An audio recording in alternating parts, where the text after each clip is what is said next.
Kisah Nabi Yusuf alaihissalam, 11 bintang yang bersujud. Nabi Yusuf adalah putra ketujuh dari 12 putra Nabi Yakub alaihissalam. Kakeknya adalah Nabi Ishak alaihissalam dan kakek buyutnya adalah Nabi Ibrahim alaihissalam. Subhanallah, sungguh mulia sekali. Ibunda Nabi Yusuf bernama Rahil. Dari sang ibu, Nabi Yusuf memiliki satu adik laki-laki bernama Bunyamin. Mereka berdua sangat dekat, saling menyayangi dan melindungi. Allah memberikan karunia kepada Nabi Yusuf berupa wajah yang tampan serta badan yang tinggi dan tegap. Selain itu, Nabi Yusuf juga cerdas, rajin, serta soleh. Semua kelebihan ini membuat Nabi Yakub lebih sayang kepadanya. Apalagi setelah sang ibunda wafat, perhatian dan kasih sayang Nabi Yakub lebih banyak dicurahkan kepada Nabi Yusuf. Saat itu, dia baru berusia 12 tahun. Suatu malam, Nabi Yusuf bermimpi melihat 11 bintang, matahari dan bulan bersujud kepadanya. Dia pun menceritakan tentang mimpi ini kepada ayahnya. Mendengar hal tersebut, Nabi Yakub yakin bahwa mimpi itu merupakan pertanda dari Allah tentang kenabian Yusuf. Kelak, Yusuf akan diangkat menjadi Nabi Allah, dan 11 benda langit yang bersujud kepadanya melambangkan 11 saudaranya. Nabi Yakub khawatir putra-putranya yang lain akan marah dan mencelakai Nabi Yusuf jika mereka mendengar tentang mimpi ini. Karena sesungguhnya mereka semua merasa iri dan tidak suka pada Nabi Yusuf. Karena itulah, Nabi Yakub melarang putranya itu bercerita kepada siapapun. Hai anakku, janganlah kamu ceritakan mimpimu itu kepada saudara-saudaramu. Dan ternyata, kekhawatiran Nabi Yakub benar-benar terjadi. Anak-anaknya berkumpul dan merencanakan hal buruk untuk mencelakai Nabi Yusuf. Apakah kita bunuh saja? Tanya salah satunya. Namun, ide tersebut ditolak oleh para saudara lainnya.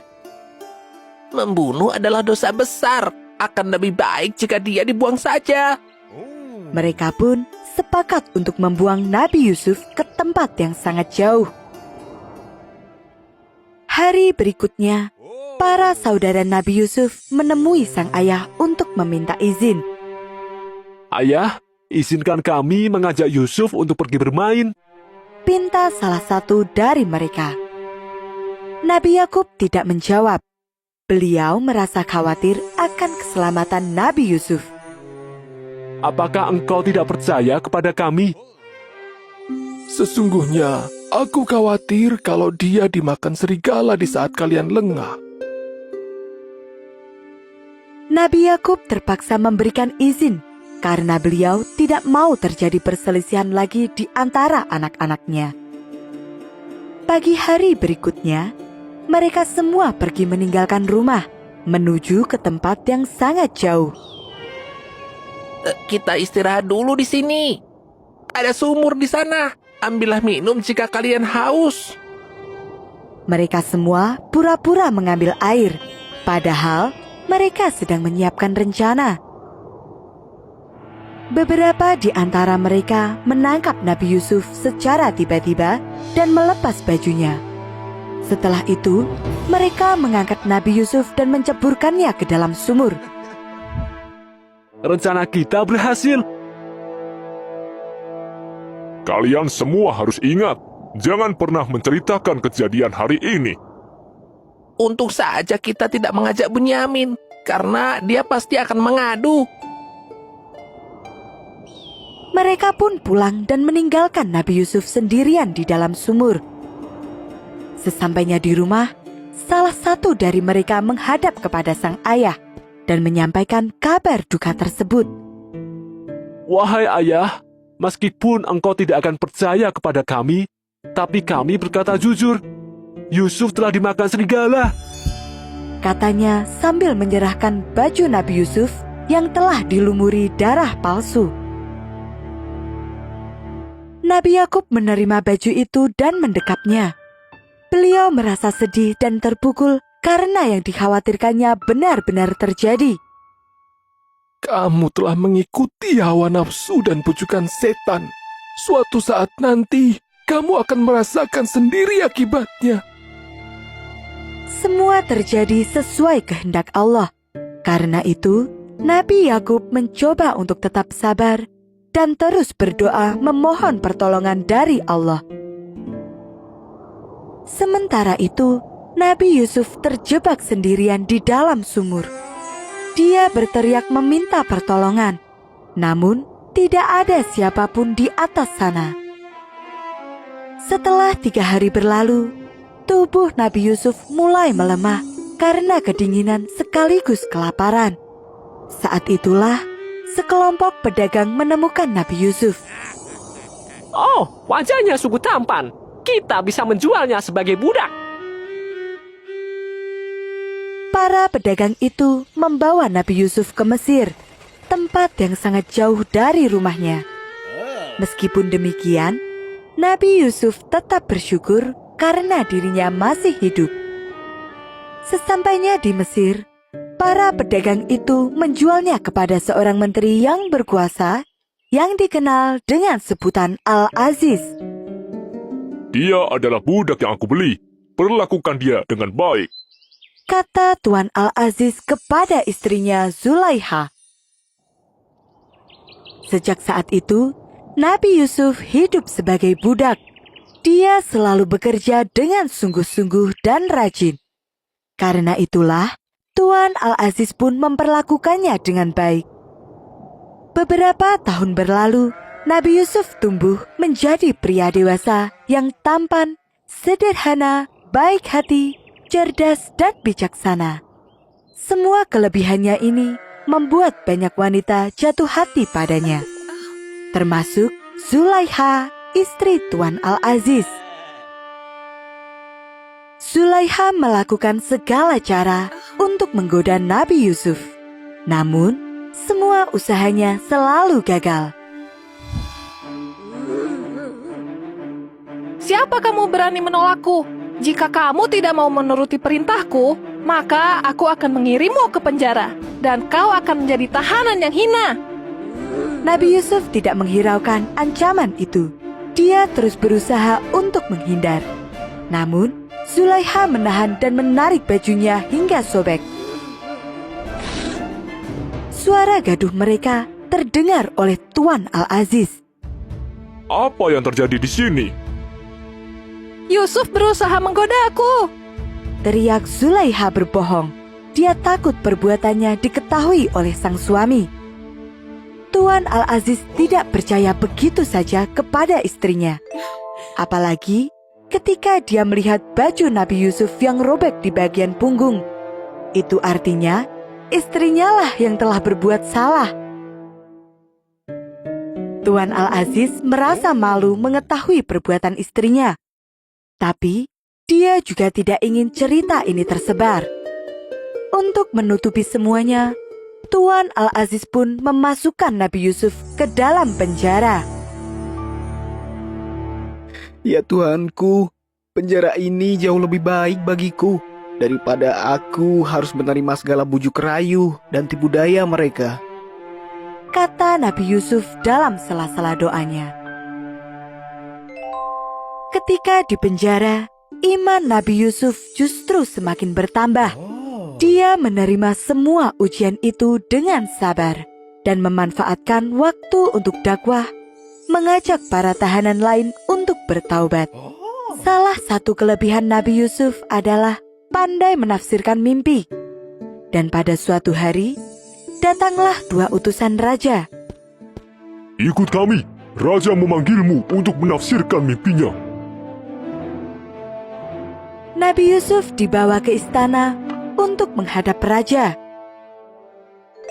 Aku selalu mendapatkan mimpi yang sama. Semua ahli mimpi di kerajaan ini tidak ada yang bisa menafsirkan artinya.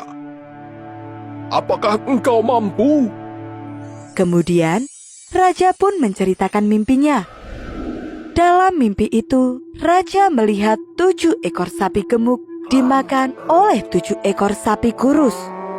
Raja juga melihat 7 butir gandum hijau dimakan oleh 7 butir gandum kering. Selesai raja bercerita, Nabi Yusuf pun mulai menafsirkan arti dari mimpi tersebut, yaitu sesaat lagi akan datang 7 tahun musim subur berturut-turut di negeri ini. Ternak dapat berkembang biak dengan mudah dan semua tanaman akan tumbuh subur. Setelah itu akan datang kemarau panjang selama 7 tahun berturut-turut yang akan membuat semua ternak dan tanaman mati. Lalu, apa yang harus aku lakukan? Nabi Yusuf pun memberikan saran untuk menyimpan hasil panen selama 7 tahun masa subur sebagai persediaan saat musim kemarau panjang datang. Raja sungguh kagum pada sifat Nabi Yusuf yang begitu bijaksana. Karena itu, raja pun membebaskan Nabi Yusuf dari semua tuduhan dan mengangkatnya menjadi menteri yang mengelola persediaan pangan. Ketika musim kemarau datang, kelaparan melanda seluruh wilayah. Mesir menjadi satu-satunya negara yang berhasil bertahan. Banyak warga dari negara lain datang ke Mesir untuk meminta bantuan, termasuk para saudara Nabi Yusuf. Tuan, izinkan kami membeli gandum. Nabi Yusuf menolong para saudaranya itu. Namun, tidak ada satupun dari mereka yang mengenali wajah Nabi Yusuf. Tahun berikutnya, mereka datang lagi. Nabi Yusuf berharap bisa bertemu dengan Bunyamin. Namun sayangnya, kali ini pun Bunyamin tidak ikut. Nabi Yusuf memberikan syarat, jika ingin mendapatkan bantuan pangan, mereka harus datang bersama Bunyamin. Maka, para saudara pun pulang kembali untuk menjemput Bunyamin. Setelah bertemu dengan Bunyamin, Nabi Yusuf merasa tidak rela jika harus berpisah kembali. Dia pun mencari cara agar Bunyamin tidak bisa pulang. Diam-diam, Nabi Yusuf memasukkan piala emas ke dalam karung Bunyamin. Ketika rombongan itu hendak pulang, Nabi Yusuf memerintahkan prajurit untuk menggeledah semua karung itu. Dan akhirnya, Bunyamin pun ditangkap atas tuduhan mencuri. Para saudara pulang tanpa Bunyamin. Mereka gelisah dan kebingungan sepanjang jalan. Bunyamin adalah satu-satunya penghibur hati ayah. Apa yang akan kita katakan? Bagaimana jika ayah jatuh sakit lagi? Sungguh, kita adalah anak yang durhaka. Sesampainya di rumah, mereka pun menyampaikan kabar duka ini kepada Nabi Yakub. Nabi Yakub semakin sedih karena kehilangan satu lagi anak yang disayanginya. Beban berat dan kesedihan yang mendalam membuat Nabi Yakub jatuh sakit, bahkan sampai kehilangan penglihatan. Anak-anaknya merasa khawatir, namun tidak ada yang bisa menghiburnya. Jika kalian benar-benar mengkhawatirkanku, maka pergilah, cari Yusuf dan Bunyamin, bawa mereka pulang. Para saudara datang kembali menemui Nabi Yusuf. Mereka memohon agar Bunyamin dibebaskan. Ayah kami selalu bersedih sejak kehilangan Yusuf, putra kesayangannya. Dan sekarang beliau jatuh sakit hingga hilang penglihatan karena kehilangan Bunyamin. Mendengar cerita tersebut, Nabi Yusuf berkata, Akulah Yusuf dan ini saudaraku. mereka semua terkejut dan gemetar ketakutan. Semua kejahatan mereka telah terungkap. Mereka takut jika Nabi Yusuf akan balas dendam. Namun, Nabi Yusuf menunjukkan kemurahan hati dan kasih sayang yang besar. Semoga Allah mengampuni. Pergilah kamu dengan membawa baju gamisku ini. Lalu letakkanlah ke wajah ayahku. Nanti ia akan melihat kembali. Dan bawalah keluargamu semuanya kepadaku. Para saudara pulang kembali ke rumah dengan membawa baju milik Nabi Yusuf. Sebelum mereka tiba di rumah, Nabi Yakub telah lebih dulu menyambut di depan rumah. Aku telah mencium bau tubuh Yusuf. Sesuai dengan perintah Nabi Yusuf, para saudara pun mengusapkan baju itu ke wajah sang ayah. Allahu Akbar. Nabi Yakub sembuh dari kebutaan. Beberapa waktu kemudian, berangkatlah seluruh keluarga Nabi Yakub ke Mesir. Mereka semua mengakui dosa yang telah diperbuat dan berjanji untuk menebus semua dosa-dosa tersebut. Sesuai dengan mimpinya waktu masih remaja, 11 planet, matahari, dan bulan bersujud padanya. Kini, 11 saudara Nabi Yusuf benar-benar bersujud dan menghormatinya.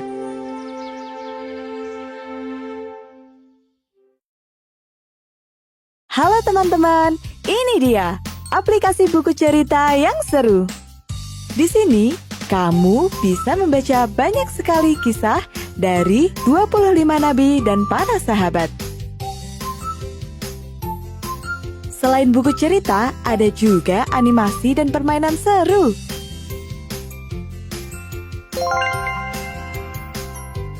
Kisah Nabi Muhammad SAW. Keadaan kota Mekah tidak lagi aman bagi Nabi Muhammad.